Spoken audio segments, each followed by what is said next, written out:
Hello Year 12, welcome to the next aspect of the individual project. This session will support you wherever you are in school, and welcome back if you are, or if you're working remotely from home.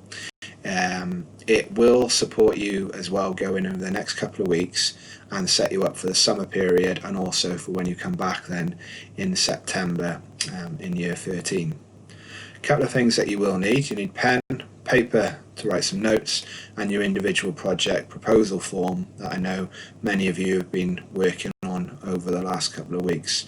That proposal form can be written, printed out, absolutely fine, or it can be worked on electronically as you're working through this video. You will see a couple of icons that will appear throughout the video. For example, down here you should see a pause icon that will pop up whenever you are doing a task. So pause the video, and that task may involve having a discussion or doing some writing as well. And on the opposite side down here you should see something called an LO pop up. We referred to that a couple of weeks ago. There your learning outcomes. There's 8 learning outcomes for the individual project, and it refers specifically to what learning outcome you are being assessed on during the task that you are doing. Okay, a little starter to get us going. There are a number of different individual project titles on the screen in front of you. What I'd like you to do is to consider some of the titles that you think work well, or maybe don't work as well. You need to provide a rationale for your choices. So what's the reasoning behind why you think they work or don't work? Things to consider could be the wording of the title, or key question or hypothesis. You also might want to consider the scope of the project. Is it going to be too narrow? Is it going to be too broad? If you're in school, once you've explored those titles, what I'd like you to do is to discuss it safely with the person next to you. If you're outside of school, you might want to discuss it with someone at home, or you might just want to record some of your choices, some of your feedback on a piece of paper. So aims for today will be that we are looking to explore some of those initial ideas, maybe have an opportunity to discuss those with other people to share ideas, and that would include the title that you've come up with as well. To have a look at clarifying aims and objectives, that's really important, so you'll be able to move on. Once you've got those in place, everything else will flow. And then finally we'll start to do some initial exploration of the rationale for research methods. In other words, how are you going to go about carrying out your research, and what's your reasons behind choosing those methods. So what you can see now in front of you is an aspect of the proposal form that you've probably already seen. This includes initial ideas, potential titles, and aims and objectives.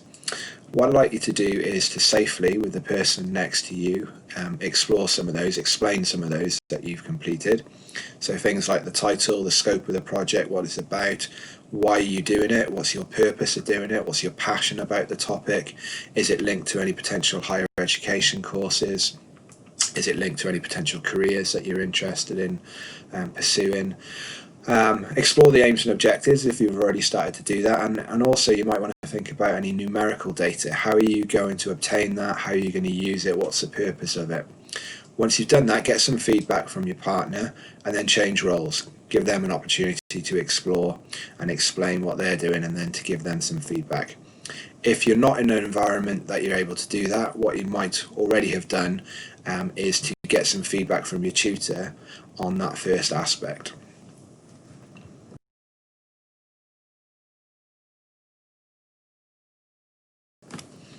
So just going to focus back on aims and objectives. If you're not sure or can't quite remember what the difference between an aim and objective is, go back to the previous slide. It does explain that there, but what will also help is this activity. So this is based on an actual individual project from one of our former students. They focused on the title of how does access to healthcare in Wales compare to Tanzania, and what you've got in front of them are all their aims and objectives that they used. Now they're all mixed up, so what I'd like you to do is firstly try and identify the 3 aims that you think fit that individual project title. Once you've got the 3 aims, try and then identify 2 objectives that are linked to each of those aims, and you might want to structure it with your aim and then underneath the 2 objectives, for example aim 1 and then A, objective A, B, objective B.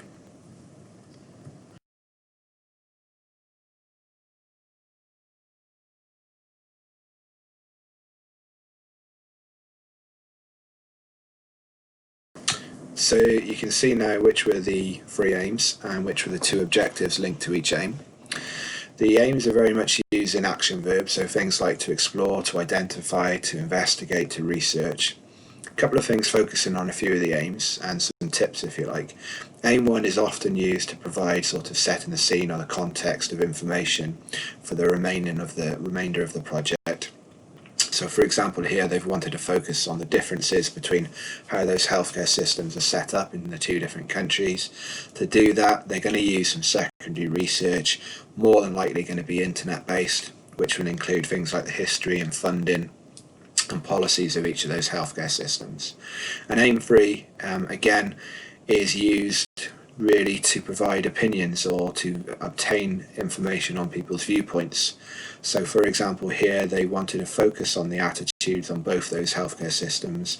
They're going to use an interview, which is going to be their primary research, and conduct that with healthcare professionals, but they're also going to use news-based evidence, so for example existing opinions or interviews that have maybe been carried out by news agencies, internet-based news or news reports.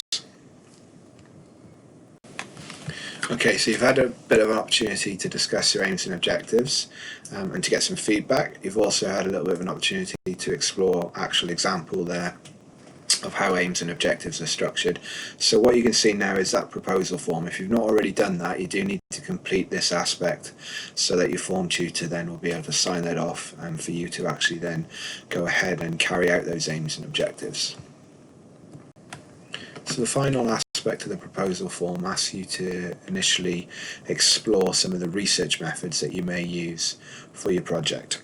Ultimately, you'll have to produce something called a rationale for research methods, which is an account of all the methods that you plan to use, but also a justification for why you're going to use them.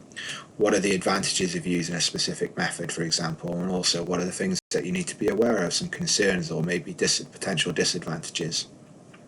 How you're going to use it, how you're going to implement the methods, and also then how you're finally going to use the data that you get from using those methods. You'll undertake primary research, which is obviously research that you get yourselves, but also you'll use secondary research already and data that already exists. You'll use that as part of your project, referencing it appropriately. But when it comes to specific research methods, you can split them into 2 broad categories: quantitative methods of data collection or research and qualitative methods of research. Over the next couple of slides on the video, you'll see some examples of those 2 methods and how you potentially could use them. What you need to do then is just put those methods down on the proposal form. Over the next couple of weeks there'll be more information about the specific methods and examples of how they can be used. You can find that on the student shared area. There is a good PowerPoint that you can use which explains them in a lot of detail. And also there's examples of individual projects and how students have previously written this rationale for research methods.